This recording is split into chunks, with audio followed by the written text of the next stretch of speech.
और साधुवाद उपस्थित हुए हैं और उसी की कवरेज करने के लिए मैं यहाँ मैं बात कर रहा था सम्मान की, संस्कृति की। बालाजी चरण से। आप सोचिए कि आप सदैव एक दूसरे को प्रणाम क्यों करते हैं। यहाँ से आपको यहाँ तक पीछे जाना होगा। ये रिजर्व है, आपको जो व्यवस्था है उसी व्यवस्था के अनुरूप आपको स्थान ग्रहण करना होगा। मैं पुनः निवेदन करता हूँ कि आप सभी जल्दी जल्दी अपना स्थान ग्रहण करें।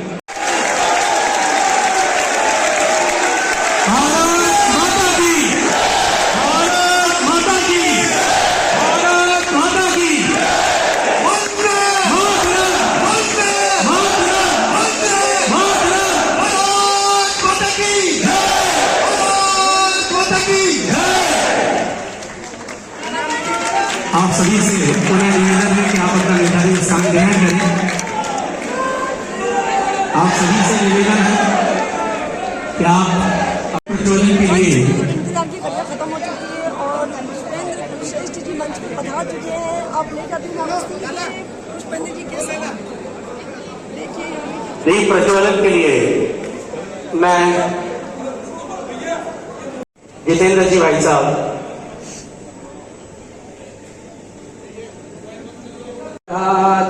वयः पृथिव्यां वय ओगधि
ओम जी के स्वागत के लिए कमल जी भाई साहब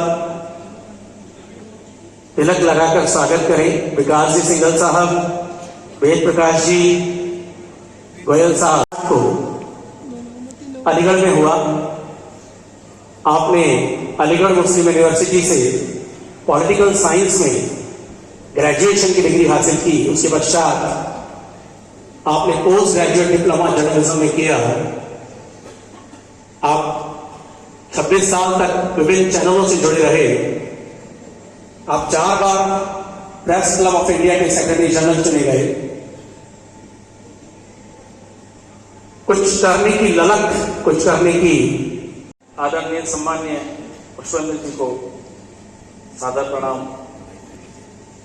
यहां पधारे सभी महानुभाव, मातृशक्ति कार्यकर्ता बंधुओं को प्रणाम। आप सभी की उपस्थिति ये दर्शा रही है कि मुझे कोई प्रस्तावना पेश करने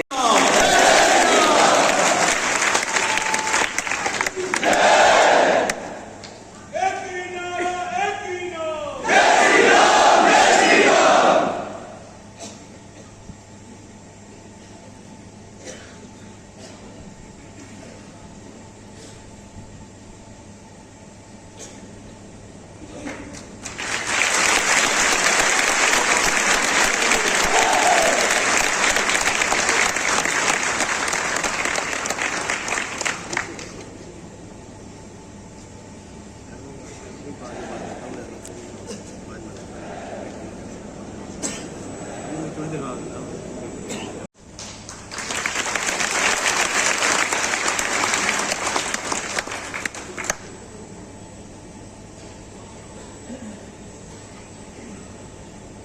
के इस भव्य कार्यक्रम के आयोजक चंद दिन पहले जन्मा ये जनमंच, इसके तमाम पदाधिकारी, कोटा के गणमान्य नागरिक, मेरी माएं, बहनें, बेटियां, मेरे बारे में जब भी परिचय दिया जाता है तो संकट यह है कि गूगल के माध्यम से दिया जाता है और गूगल में बड़ा अर्थ का अनर्थ भी हो जाता है। दुनिया में बहुत सारे लोगों को उम्र छुपाने की एक आदत होती है, लेकिन मैं चाहता हूं कि मैं अपनी उम्र न छुपाऊं, जो सही सही है वो बता दूं। मेरा जन्म 2 दिसंबर 1965 में भारत के उस विद्यालय कहते हैं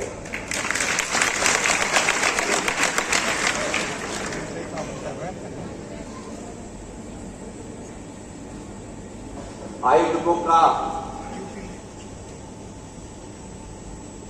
एक लंबी उनकी लिस्ट है, लेकिन मुझे लगता है कि कोटा के हर नागरिक को जो इस सभागार में और इसके बाहर बैठा है उसको जरूर पता होना चाहिए कि उनके शहर में बहादुर, जब कोटा के बारे में मुझे बहुत जानकारी नहीं थी, उतनी ही थी एक सामान्य नागरिक के तौर पे कि राजस्थान में एक शहर है। वो जो नंबर 1 कूलर चालू किया था ना जहाँ आपने, तब आप के कोटा में पंखे का जो एक शहर के एक छोटे से कोने में जगदीश गुप्ता साहब, अगर वो यहां बैठे हों, उन्होंने कहा कि आप कोटा आइए। मैंने कहा कोटा में जिस दिन भी बुलाएंगे मैं जरूर आऊंगा, और ये कोशिश होती रही, लेकिन किसी कारणों से मैं नहीं आ पाया। लेकिन ये बात सब सार्वजनिक तौर पर मैं कहता हूं, कोटा में आकर के मुझे जगदीश गुप्ता जी और उनकी धर्मपत्नी शांति देवी जी के दर्शन करना सबसे पहला मेरा काम था।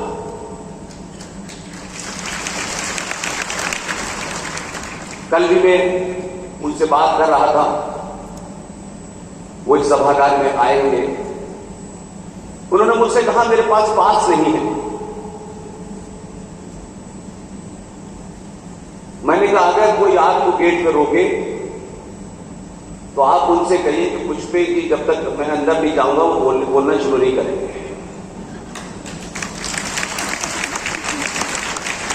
मुझे आयोजकों ने बताया है कि वो लोग आ गए हैं।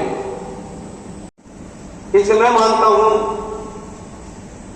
आप अगर ईमानदारी से, बिना किसी लालच के, बिना किसी डर के, जब जोर जोर से सच बोलने लगते हैं तो पूरे देश में आप ही की तरह लोग सुनने आते हैं।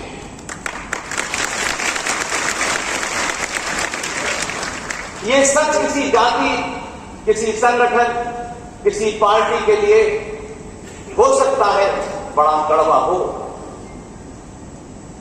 लेकिन सच की एक प्रवृत्ति होती है कि सच को आप जितना गहरा दबाते हैं तत्कालिक फायदे के लिए, सच को आप दबा तो सकते हैं, लेकिन सच 100 साल के बाद भी उतनी ही ताकत से बाहर निकलता है।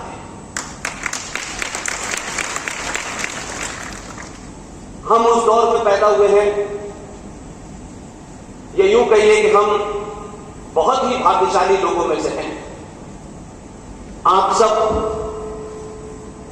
उस भाग्यशाली लोगों में से आप सब भी हैं। हम सब ने,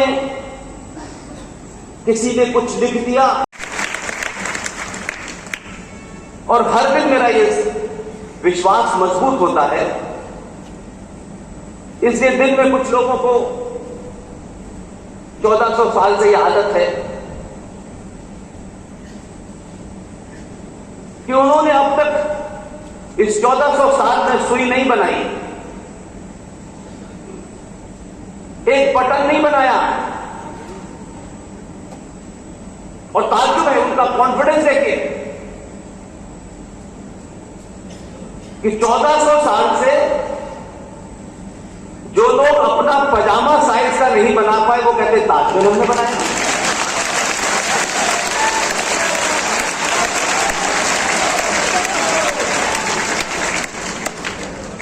ये कॉन्फिडेंस का लेवल है। आपने दुनिया को वो आर्किटेक्चर दिया है जो आज भी दुनिया कितना भी आगे बढ़ जाए उसका मुकाबला नहीं कर सकती। सभ्यताएं, गुलाम सब उसमें भागीदार हैं, सबका एजेंडा शामिल है। या सब ऐसा नहीं हो सकता कि सबको दुनिया का तो पता हो कि सूरज कब से निकलता है, भगवान राम ने क्या किया, मां सीता ने क्या किया, लेकिन हमको ये नहीं पता कि 15 अगस्त 1947 को सबसे बड़ा झूठ बोला गया कि भारत आजाद हुआ है, लेकिन हम झंडा फहरा रहे हैं।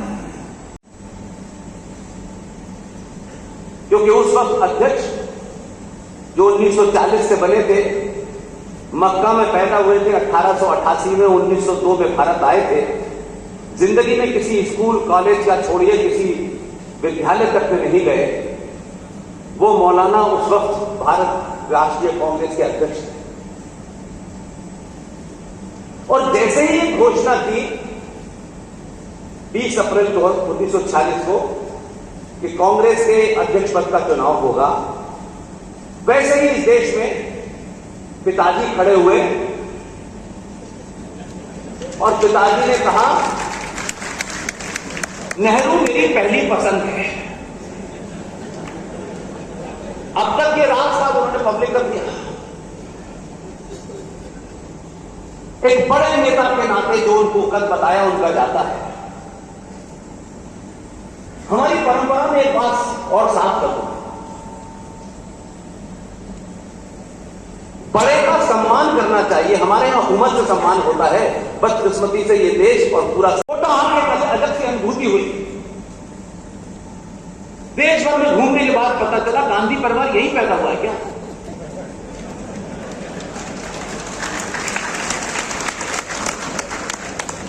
नहीं, उनसे कोई नहीं, कोई नाराजगी नहीं है। कहीं चचा पिताजी को सलाह देते नजर आए, कहीं माता जी नजर